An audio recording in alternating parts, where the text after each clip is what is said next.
এইটো আচলতে আকস্মাত নহয়। আমাৰ আপোনালোকে গম পাইছে যে দলত সংগঠন পৰ্ব চলি আছে আৰু ভাৰতীয় জনতা পাৰ্টি ভাৰতবৰ্ষৰ one of the few political party যিটো পলিটিকেল পাৰ্টি 3 বছৰ মূৰে সাংগঠনিক নিৰ্বাচন অনুষ্ঠিত হয়। বুথৰ পৰা আৰম্ভ কৰি ৰাষ্ট্ৰীয় পৰ্যায়লৈকে ভাৰতীয় জনতা পাৰ্টিতে এটা উপযুক্ত গণতান্ত্ৰিক মাধ্যমেৰে আমাৰ বিষয়ববীয়া সভাপতি নিৰ্বাচিত হয়। তো আমাৰ দলত ইতিমধ্যে সংগঠন পৰ্ব চলি আছে। কুকুৰাঝাৰত ইতিমধ্যে আমাৰ প্ৰায় 90% প্ৰায় 1200 কিমানটা বুথ আছে প্ৰায় 90% বুথৰ গঠন আমাৰ গণতান্ত্ৰিকভাৱে সম্পন্ন হৈছে। এতিয়া আমাৰ ইয়াত 12টা মণ্ডল আছে। 12টা মণ্ডলৰ আমাৰ গণতান্ত্ৰিকভাৱে মণ্ডল সভাপতি নিৰ্বাচিত হ'ব। পৰৱৰ্তী সময়ত জিলা সভাপতি।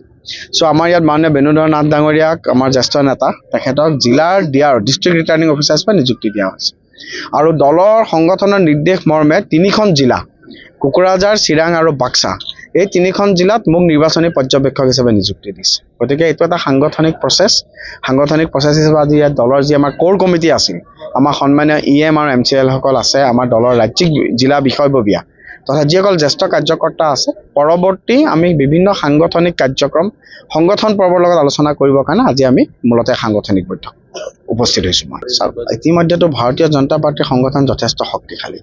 প্ৰায় 1200টা বুথৰ ভিতৰত খুব গণতান্ত্ৰিকভাৱে প্ৰত্যেকটো বুথত আমি একদম গ্ৰাছৰুট পৰ্যায়ত মিটিং কৰি আমাৰ বুথৰ সভাপতিসকল নিৰ্বাচিত হৈছে। আমি UPPLৰ ইয়াত এলায়েন্সত আছোঁ।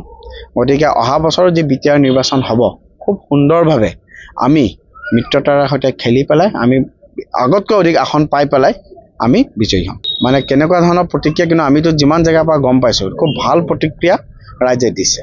ইভেন সংখ্যালঘু সমাজৰ পৰা বিৰাট ভাল প্ৰতিক্ৰিয়া আহিছে। গোটেই বিষয়টো কংগ্ৰেছে এটা মিছলিড কেম্পেইন কৰিবলৈ আৰম্ভ কৰিছে। আমি সদায় জানো যে কংগ্ৰেছে সদায় সংখ্যালঘুক সাপ হৈ খুটি বেজ হৈ জৰা নীতি গ্ৰহণ কৰি আহিছে। সকলো ক্ষেত্ৰতে কেৱল division politics, divide and rule politics. ব্ৰিটিছে ভাৰত এৰি থৈ গ'ল, কিন্তু ব্ৰিটিছৰ পৰা কংগ্ৰেছে যিটো লিগেচি ল'লে সেইটো হৈছে ডিভাইড এণ্ড ৰুল। গতিকে জনগণ ঐক্যবদ্ধ।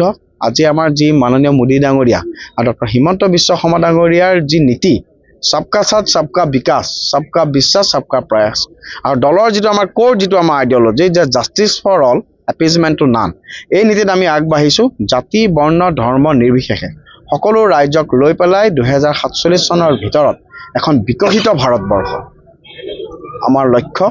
অসমক শ্ৰেষ্ঠ